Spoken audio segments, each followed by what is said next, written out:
बातमी जळगावातनं जिल्हा परिषदेच्या प्राथमिक शिक्षकाचा महिला वेतन अधीक्षकासोबतचा वादाचा व्हिडिओ सोशल मीडियावर व्हायरल झालाय। वेतन अधीक्षकाची भाषा आणि वर्तन अपमानजनक असल्याचा आरोप शिक्षक रोहित पाटील यांनी केलाय। अधिकाऱ्याची चौकशी करण्याची मागणी ही शिक्षकांना केली आहे।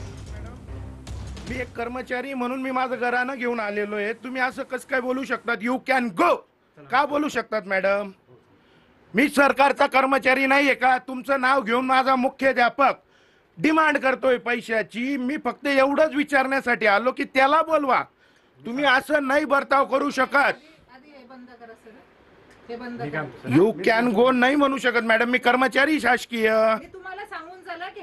तुम्ही चुकतायत।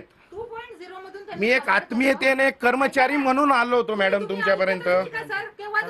बोला बोला मॅडम, बोला। माझ्या प्रकरणात काय मत आहे ऐकू द्या ना मॅडमांचं। माझ्या प्रकरणात तुमचं मत काय मॅडम? मला त्रास होतोय, लेखी नका द्या, याच्यात द्या उत्तर।